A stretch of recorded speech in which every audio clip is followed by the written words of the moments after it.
Welcome to the 11 Warriors post-game show. Jason Priestess, Chris Lauderback coming at you live from the 11W bunker, downtown Columbus. Ohio State 33, Penn State 24. Weird game. Can I just throw that out there and say weird game? You can. I mean, Yeah. it was definitely a weird game. I think, Penn State is better than they were. They're a better team than they showed last week. How'd they lose to Brett Bielema at home? Was that one of those classic looking ahead? What to the hell, the dude, next right? game? I have no idea, but that's a pretty stout defense that challenged Ohio State's offense, and obviously Clifford.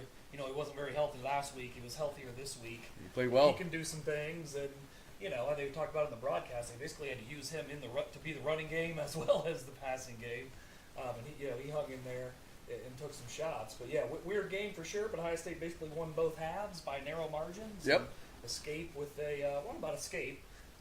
in control for the most part, I think, and certainly in the second half, and get out of there with a 9-point win. So my dad, I love him. He blows my phone up during games.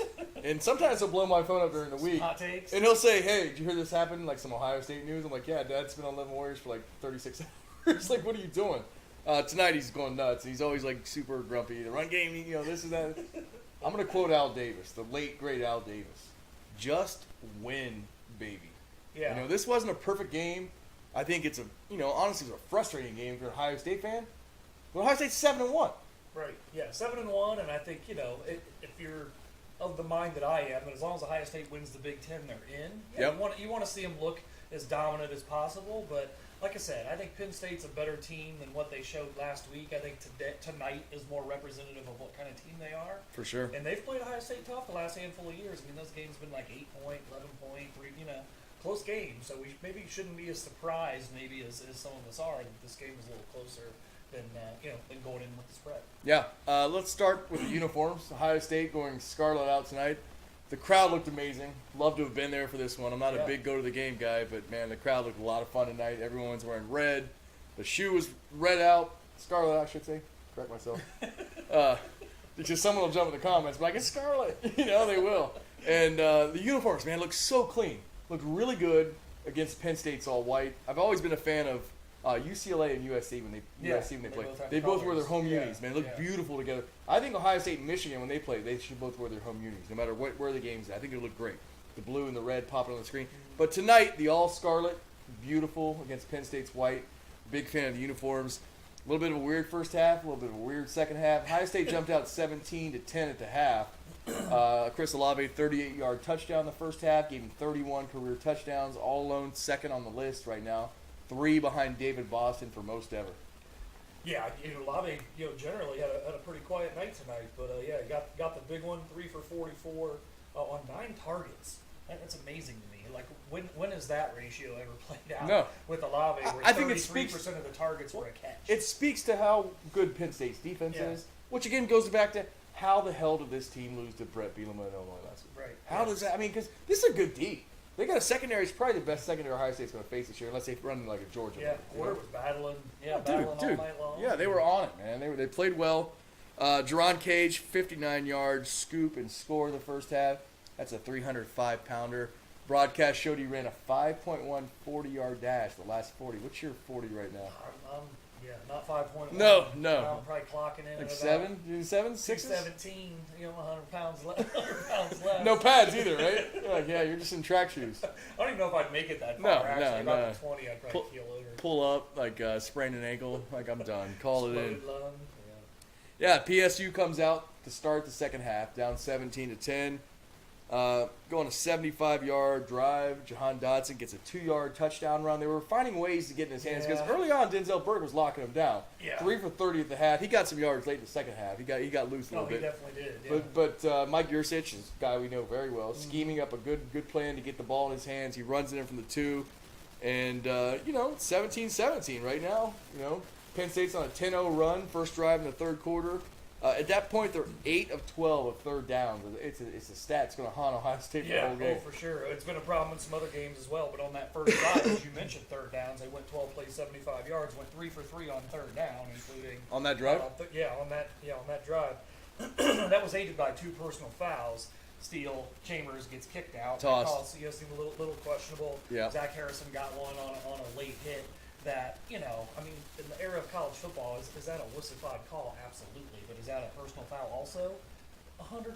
10 out of 10 times. Rules are the rules. So, not a very smart play there. You can't do that. Whether you like the rule or not as a fan isn't the point.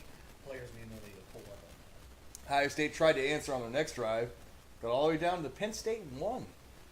I was going for it on 4th down. Travion Henderson false start in the backfield. I have a hunch he was probably getting the ball. My man was a little eager. Yeah, jumped a little bit. Was a big answer too, right? Because Smith and Jigba had a 58-yard kind of catch and run there. He did. Hoping he could go all the way. Wasn't able to do it, but it was pretty. He flipped the field right away after Penn State went down there and scored, and then not being able to convert or not being able to cash in a touchdown there and have to settle in for a field goal ended up being a sign of things to come in the second half for Ohio State's offense. Yeah, a lot of field goals. Not a lot of success in the red zone. I think they were 1 of 6 in the red zone in terms of touchdown to field goal ratio. So Ohio State gets a false start on Henderson, but they kick a field goal. It's 20-17. They force a punt, and then Henderson rips off a 68-yard touchdown. Doesn't quite get in. Gets caught on 68-yard run. Mike, catch me. Let's cover these. 68-yard run, not quite the touchdown. They caught him on a good angle there. 2 plays later, he punched it in from the 1. 27-17 Ohio State. The one red zone touchdown there, for sure. Another big play for Ohio State's offense. When really Henderson in the first half couldn't get going at all, right? He had nine carries for 6 yards in the first half, and then he had that big one for 68 early in the second half. Big play there. Penn State would answer again, 75 yards, getting a touchdown to close it to 27-24. At this point in the time in the game, it's late third quarter. Penn State's 11 for 15 on 3rd down, 3 for 3 in the red zone in terms of touchdowns. I mean, Bucks were holding under 5 yards of play for the entire game, but 3rd downs, man. Clifford came up big time and again. That was another one. Their drives, they went 3 for 3 on 3rd down. They kept getting in 3rd and medium and short. I think on that drive they had 3rd and 5, 3rd and 2, 3rd and 1. Converted all 3 of those. So Unreal. Not what you want to see. Yeah, it's is there anything worse as a fan than seeing your team just get raked on 3rd downs? Well, yeah, I mean, you're 1 play away from getting off the field. You can't do it. When they finish up 11 of 18 on 3rd down tonight, not. For their last 3. They were 11 of 15 at this point in time. Buckeyes would drive deep again, get the ball, 4th down in the red zone, some miscommunication.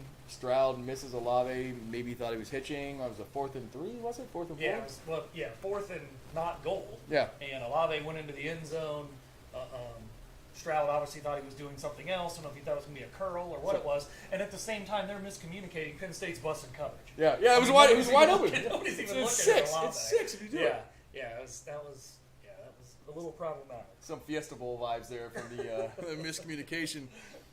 Next drive, Sean Clifford throws up his back foot. Cam Brown. Man, what year am I in? Cam Brown picks it off. Tyreek Smith, great pressure on the play. Yeah, absolutely. Yeah, you got the pressure there. It's what they needed. Clifford just kind of did what sometimes he's susceptible to do when he gets pressure. A little back foot Hail Mary, and Cam Brown was there and returned it all the way back to the Penn State 28. You're thinking, okay, Ohio State's in business. Having a hard time moving the ball unless they get big plays. Right. So you're like, all right, they're at the 28-yard line, and then here we go again. Do you like Clifford? Do I like him? Yeah, is he a guy you want to go to war with? He's the typical Penn State quarterback. Yeah. He's like the white guy full of moxie. Trace McSorley, Matt McGloin. Yeah, they've had forever. Interchangeable dudes. Yeah. Like they grow them in the same mediocre lab. Like they're not bad, but they're not great. Yeah, he's weird. He went for 361 tonight, most ever for a Penn State quarterback against Ohio State. Threw it 52 times he did. To do it. But he looks like a project manager at some software startup. He's back there chucking the ball. Give him time. Right? He will be a project manager someday. Buckeyes would have to settle for a field goal there, make it 30-24. Penn State's next possession, they thought they had a long touchdown run, or touchdown toss and catch. Old man stepped out of bounds. Second time tonight, they had a legal touching call, which of course is when you go out of bounds, come back and make the catch. Franklin didn't like it. It was a close play, but I think it was a good call. Yeah, it was absolutely the right call. I mean, Simon came up on him, but basically a guy already had 1 foot out as Simon, hit him with his arm. But that's another one. They're going to call that every time. Oh, yeah. You've got to be blatantly forced out to get that flag, and that was not egregious enough. And turned into a 3 and out big time. But you say illegal touching. always makes me giggle a little bit. It reminded me of Fowler the whole game. He's looking for Strange. He's looking for Strange. Yeah, which yeah. Clifford did look for Strange a bunch. I think Strange ended up with a lot of young men are looking he had for 4 Strange. catches for 17 yards, 7 targets. But Who's this? The Britton Strange. Oh. Was their receiver. Yeah. Every time he was looking for Strange, looking for Strange. that was a guy. But yeah, we're all cackling like Yep, 7-year-olds. yep. Well, 17-year-olds. A lot of young men are looking for Strange here and there on the town. You're like, who isn't? Who isn't? But that was a key play because it was 3rd down. Oh, it was And that's a gigantic. loss of down. Yeah. That's yeah. one of those, like, yeah, here. Basically had to punt. Yeah. They had to Elbow punt in the that way. face. Yeah. Bucks would answer on the next drive, get another field goal, make it 33-24. And that's our final. I mean, I don't know, man. This is a frustrating game, hard to watch. I think you and I both thought Ohio State would roll a little more comfortably than what we saw. I mean, 33-24 is it's a good win. It's a win. It could have been so much more. I mean, the penalties were out of control to finish up with 10 penalties for 74 yards. And we talked about the personal fouls, the steel chambers, but sometimes there's aggression plays, but that wasn't the problem tonight. There were 7 dumb plays, like false starts or penalties before the snap. How's this? Olave, Henderson, and Garrett Wilson. Yeah, all had false starts. Yeah, when's the last time that's ever happened? I don't know what the hell Whippler was doing in the first half. Like he had a handful. He and Rucker. Munford had one. Yep. I mean, it was crazy. Yeah, you had 7 of those pre-snap penalties that you just would not think would just you're not expecting that's going to happen from this team. It hasn't happened all year. No.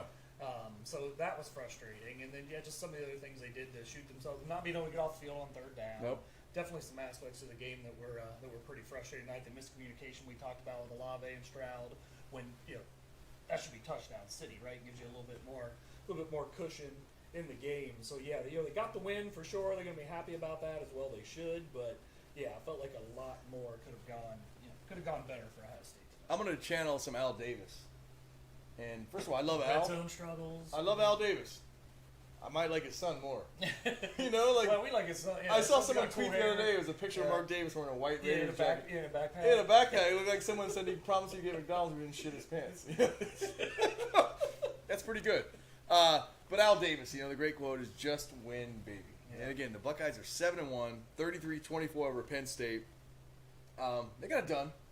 Wasn't what we wanted. Going to head next week to Nebraska. We'll talk more about that in a minute. America's best awful team.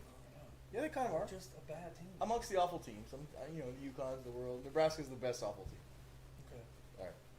I mean, got the W today. Could be worse, right? Could be Michigan. Could be Michigan fans. Imagine being a Michigan fan right now. We'll talk about those guys in a minute because we got something to say about that.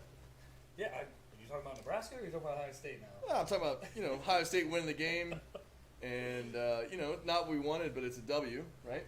Yeah, absolutely. Like I said, I mean, a lot of those things are correctable and really haven't been things that have reared their head all season as far as a lot of the pre-snap stuff. 3rd downs have been a little bit problematic for the defense, so that's something they're going to have to work on for sure. But defense scored again. I mean, the defense has been making some plays. I think Ronnie Hickman had another 14 tackles or something. Unreal day for him. The craziest thing to me was just in the red zone. I mean, we know it was a little bit of a struggle on offense at times tonight, but man, once you get into the red zone, to not be able to capitalize. I mean, they scored on 4 of their 5 possessions in the second half. Yeah. It just so happened that 3 of those were field goals, and then the one when they didn't was the turnover on downs, where really it should have been a touchdown. So they just seemed like at times they couldn't get out of their own way and still put up 33 and still won by 9. So there's a lot to still be happy about. Silver lining, great kicker. Yeah, Ruggles is he's a deal. I mean, got a transfer from Bill Ruggles doesn't sound like a man with balls of steel, but he keeps putting them through the middle. Look, one was a little squirrely. Yeah. It was good. Looking at the stats, before we get those, what's your drink? Are you still on the casket? Yeah, we're still on the blood oath. Yeah, I admit I kind of didn't really drink so much in the second half there, because I was a little worried you were putting them down more than me. I couldn't figure out where this game was going. Yeah, I didn't know what was going on. I drank 2 bottles of Chimay Blue, and now I've got Himulus Nimbus from Seventh Son. Good beer. Drinking it. We sell these if you want a pint glass or a whiskey glass. We have those there, and it's a nice presentation. Yeah, Blood Oath's where it's at, man. That's 7th year, 7th version. So I'm a fan. I got another, 4 or 5 of those at home. So you know how I do it. What's your? I'm gonna ask people. Okay. What's your whiskey collection value? Whiskey collection value? At home. I mean, your bourbon whiskey. I don't know, probably between 20 and 25,000. What's your address? Don't want to give it up? No? All right. Fifth Avenue? Yeah. Ohio State finished with 466 yards, held Penn State to 394. PSU had the halftime edge. So some second half love there. Stroud 305, 22-34, one touchdown, no interceptions. Like to see that. Travion, man, 28 for 152, one touchdown, the long of 68, 5.4 for the night. Yeah. After 9 for 6 in the first half, so what is that? 19 for 146, I think, in the second half. He had the 68-yarder. Yeah, it's a good second half. Even taking that away, still not bad against a team that obviously, they had some people in the box there quite a bit, and Ohio State's offensive line definitely had some struggles tonight, no doubt about it. But yeah, 19 for 146 in the second half is a heck of an effort from Henderson for sure. Conversely, Penn State 29 rushes for 33 yards. Is that good? As Herbie was saying, they had basically resorted to some of those bubbles and some of those wide quick passes became the running game in the second half because they knew they weren't going to get anything on the ground. Penn State's leading rusher, John Lovett from Saturday Night Live. That's it. He went 13 for 20. So yeah, with a long of 5. So the longest Penn State run of the night was 11 yards. You'll sign up for that. Yeah, absolutely. Jahan Dotson, 11 for 127. Again, 3 for 30 at the half. So big second half for him. That Parker dude had a big game too, didn't he? Parker Washington. Parker Washington, 9 for 108. 200-yard receivers. Yeah. What a game. I don't know. I mean, I don't want to dwell on too much. Again, it's a W. We'll take it. But, is this a good film? Is this the kind of, like, the taping going to Sunday and Ryan Day's like, we got the W? It's like, is it the best kind of film? We got the W, but there's still a billion things to coach up. There's a ton of coaching stuff in there. I also think, we talked about this was going to be a big game for Ohio State because they could finally play someone where you can gauge the effectiveness of both sides of the ball. For me, I was more interested in seeing, okay, is the defense any good, or has it just been getting, fat off of really terrible offenses? And they to me, I think, held up a little bit better than I thought they might. So do you feel better about the defense after tonight? I felt okay. To me, it just validated that it was okay to feel okay about them when they were stopping terrible teams. Like they showed me some stuff. Not getting off the field on third down is certainly problematic, but again, they completely took away the run game, and they did what they needed to do. So this isn't Georgia's defense, no doubt about it, but I feel a little bit better that they can help Ohio State's offense if a game evolves into evolves into a shootout. They can get a couple stops. Those last couple drives, right? They got the interception and set up the offense at the Penn State 28, right? That was the third to last drive. The next to last drive was a 3-and-out. Antoine Jackson, by the way, salute to him tonight. He made a big play on that drive. He was everywhere. But he had a couple. The play before the illegal touching, he blew up a play right up the gut, and I think he did that 3 or 4 times tonight. So he had a heck of a game for someone that doesn't really get much run when you're talking about the defensive tackles, especially the way Tyleik Williams has come on. Yep. And then that last drive, they ended up forcing him this field goal. I think it's like 8 plays, 44 yards, something like that. So not stellar, but those last 3 drives, they got a turnover and set up the offense in prime position. They got a 3-and-out, and then the last drive they kept Penn State from scoring as well. So you got to feel pretty good about that. And we talked about this coming into this week on this show, which you can catch on Facebook and YouTube. Our awesome producer Johnny Polanski over here working the 1s and 2s over there. Got the cam set up, making us look good, right? All the time. Yeah, we talked about it. I mean, we knew after Oregon they were going to play some tomato cans. And we talked about how they're going to look really good, and it could be fool's gold. You don't know if they turn the corner, they're fixing things, or if they just played some crappy teams. Let's be honest here. And I don't know. I still feel pretty good. I don't know if I'm ready to call out Georgia like I was last week. I don't know if I'm right there yet, But next week's another game, and again, just get the W. Looking at some national scores. Speaking of Georgia, no problem at all. The cocktail and George's party. Number 1 Georgia, 34-7, man. Beat Florida 34-7. Florida got on the board, huh? They did get on the board late, beat them down. Number 2 Cincinnati, 31-12 over Tulane. A little weird. 14-12 at the half. Is that the number 2 team in the country? We're sitting here nitpicking Ohio State. I think Penn State's probably going to whip Tulane's ass 10 out of 10 times. So yeah. Feel pretty good about that. Number 4 Oklahoma, 52. Texas Tech, 21. No problem at all out there for the Sooners. Big one in the Big Ten. This is an enjoyable game to watch today. Michigan State 37, number 6 Michigan 33 in East Lansing. Michigan State moves to 8-0, Michigan 7-1. Great game. A lot of times you watch Michigan State, you see like a crazy play that defines the game. You're like, oh, it's a cool game. It's an amazing game. But it really wasn't that good of a game. It's just one or two play jumps out. This was good from beginning to end. Yeah. Like, both teams got some dudes. Yeah. Oh, yeah, absolutely. Like I said at the half, I mean, my biggest takeaway from Michigan versus Michigan State today was both of those teams are better than I thought they were. Yeah. I mean, no doubt about it. I'm definitely a little more anxious about Ohio State playing both of those teams than I was before I watched that game today. I felt like coming into it, Michigan's passing attack is like so just lateral. They can't really challenge you deep. That plays in the hands of Ohio State's defense. He's that kind of thing. And they made some big plays down the field today. And then thinking about Michigan State, that running back, I mean Kenneth Walker III can 5 touchdowns. Football. First guy to ever have 5 touchdowns against Michigan all game. Yeah. I mean that was some tough sledding too. I mean that was a physical game. I do think Michigan's quarterback. I don't think Thorne. They got a couple good receivers. One went out hurt. So that hurt him a little bit today. Yeah. So that hurt him a little bit. But I don't. Thorne and McNamara both. I don't really have a. There's not a lot to fear there, kind of thing. I think Michigan State is definitely a little bit more vertical in their passing attack, but I still felt like both of those teams were better than I gave them credit for coming in, and just a physical game. And to that point, man, I coming into this game, I was like, Michigan can't pass. They do a lot of good things. They play good D. They play sound running game. Cade McNamara, 383 yards today. I mean, nuts. I didn't expect that out of him. Yeah. So well, he's got that in 90 him. whatever yarder too. You have to. I mean, hell, he hasn't even caught a pass. He's all still year. a 280. Much better than he's been 290 doing. outside. I was ragging on him last week because he had 20 completions last week for 129 yards. Hence my comment about that's the some vertical Graham Mertz passing shit right attack. there. You're averaging like 5 yards of completion. Yeah, Kenneth Walker, 23 carries, 197 yards, Wow. 5 touchdowns. Yeah, he's a man. He Love the runs hard. duty. Wake Forest transfer. Yeah. I think you just got to stack the box on him though and make Thorne beat you. I mean, I think that's the formula. Buckeyes will get Sparty in their shoes soon, man. Yeah, it'll be a fun one. Yeah. Number 7, Oregon, 52, Colorado, 29. Oregon continuing to win. Is that good or bad for Ohio State? It's still neutral to me. I still, maybe I'm crazy, but I just feel like if Ohio State wins all their games and wins the Big Ten Conference with one loss that was a non-conference game back in September, there's no way they're not going to make the playoffs. So I don't think it, I guess I'm fine with Oregon continuing to win, but I don't think it much matters to Ohio State either way. Yeah. Do you agree? I mean, do you agree? Is that crazy? I don't know. I kind of have this deep fear that there could be, like, at the end, there's 2 teams for that 4th spot. It's Ohio State and Oregon. And if it comes down to that, it could be trouble. Yeah, I suppose. Yeah, I don't know. Big Ten action, actually unranked Wisconsin, 27. Number 9, Iowa, 7 Iowa. in Madison. 3 weeks ago, Iowa was the number 2 team in the country. 3 weeks ago, number 2 team in the country.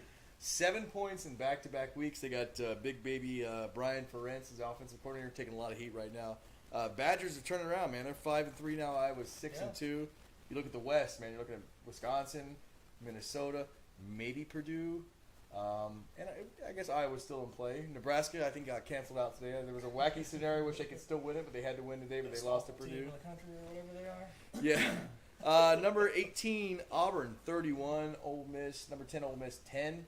That's important to me because we need like 1 or 2 teams tops from the SEC in the top 10, and this is the 3rd team. They're bounced out, and you made the joke that Auburn will probably get bumped up to number 10 or number 9, which could happen.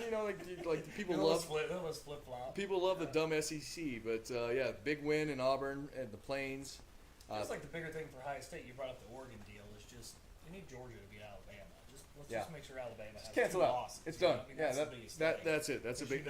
Like if they get down to tiebreakery type stuff, taking a second SEC team they would love to do. But that SEC team, if 2 of them have 1 loss, but those guys, there's a good chance they both get in. For and sure. That might screw the Big 12 more than it does, potentially Ohio State. But we'll see. I've never cared about the Big 12. Can I tell you that? Never once. Mississippi State, unranked, 31. Number 12, Kentucky, 17. Which is amazing. Because Kelly Stauffer, this guy from ESPN today. I don't even know who that is. I don't either. Today, I'm like, who's this I had to Google his ass. Had him 4th, Kentucky, in his top 4 for the CFP. I'm like, all right, how buzzed are you? Because, it's their 2nd loss. They're 6-2 now. Wake Forest goes to 8-0, 45-7 win over Duke. I feel bad for Wake, man. They're 8-0, they're 13th. They could, run the table, win the ACC championship game, and still not get in because they're Wake Forest.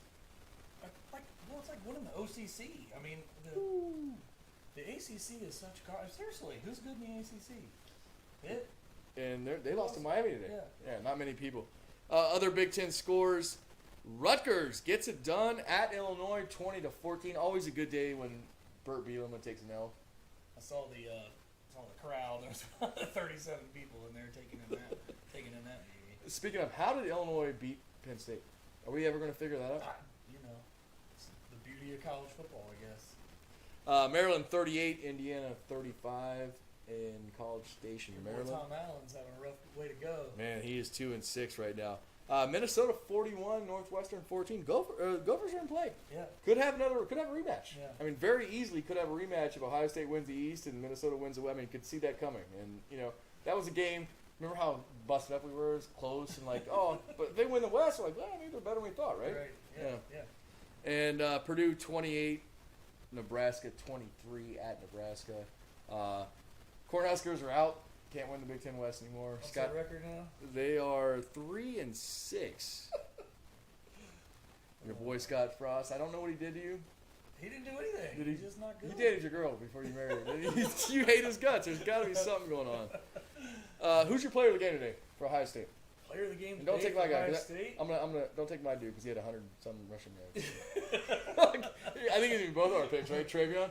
I mean, definitely a couple field flippers there in the second half that were pretty big, so it's kind of hard to argue against him. So sure. All right, you take Travion. I'll take Jerron Cage. Okay, that's a big one. Yeah, guy's a fifth year, man, hasn't played a lot. I mean, of course, Travion had the monster afternoon over 150 against a really good defense. Jerron Cage, Good to see the defensive line just step up in general, right? I talked about Jackson. When are we going to hear more about Haskell Garrett? Tyreek Smith made a couple big plays. Remember he how had big he had that PBU on the last drive. He did. But remember how big of a deal it was him coming back? And it's well, I think he's he's still doing his thing. They're rotating some guys in. You didn't hear much from Tyreek Williams tonight. PG had a couple good plays on blitzes tonight too at linebacker. Player of the game. Yeah, you probably got to go Travion there. I think you do. But I think I'd give the defensive line a Buckeye leaf as well. I think they had some moments. That's fair. That's you very force fair. Clifford, and he'll make some mistakes. You put some heat on him, and Tyreek, That back foot interception. Tyreek, he helped force that Cam Brown. I mean, you would have picked. Well, maybe not you. I would have picked that off. Tyreek. Oh, I don't want to hear any of that. Man, you're making him laugh. Why are you making the producer laugh, dude? I went right through the red basket. No, dude. The most athletic guy in these chairs is right. Oh, dude. Come on, man. Come on. Buckeyes at Nebraska next week. Again, I think it's the best awful team in America. They've got a bunch of 8 points or fewer losses. Like, they lost 6 games. All 6 of them by 8 or fewer points. Comforting for Nebraska's fan base. I'm not saying they're good. Hey, at least we only lose by 8 most I'm not saying they're good. I'm just saying they're not Akron, Boat race. They're not Akron. What's the line? Yeah, they're not a MAC team. Okay. What's the line? They should keep Ross forever. What's the line going to be? 20. You think it's in 20s? Yeah. Do you? Where's the game at? It's in Nebraska. Yeah. You know what they do, right? They hold the red balloons until they score their first point and they let them go. Yeah, they're all deflated and they're still holding them. Almost said a very bad word. Yeah, they litter every week basically for nonsense. I mean, I don't gamble anymore, so I don't know, but I would say it's probably going to open at 21.5 and swell to 24.5 or something. So get in early? You're better? Maybe. Well, I don't know. Maybe it won't swell as much after it did this week and Ohio State wasn't even close to cover. I think the last line today was 19 and a half? Yeah, for I tonight? know. I knew it was 18, Yeah. 18 and a half. Yeah. I don't know what it closed at. We don't know the kickoff yet. Big Ten will announce that here in the coming days. We do know for a fact OSU told us it's not going to be a night game. So we're looking at 12, 3:30, or 4, which I guess is a weird Fox kick time. Yeah. A little earlier for us. Not a night game. That's all I don't care. And we've had probably more to drink than we normally do tonight. So if you're in the neighborhood and want to pick us up, you can use a ride. Gotta be a limo. Gotta be a stretch limo. Gotta be a party limo. Thanks for joining us. 11 Warriors post-game report. Buckeyes, 33-24? 33-24? Was that it? Yeah. Ohio State 33-24. Bucks improve to 7-1. At Nebraska next week. That's right? Yeah, that's right. It's tricky, man. You have a couple beers. You're trying to recite these facts. You're doing great. Yeah, take the under when I have some beers, man. It gets tricky. Thanks again for joining us here on the 11 Warriors post-game report, live from the 11W bunker. Jason Priestess, Chris Lauderback. We're going to catch you guys next week.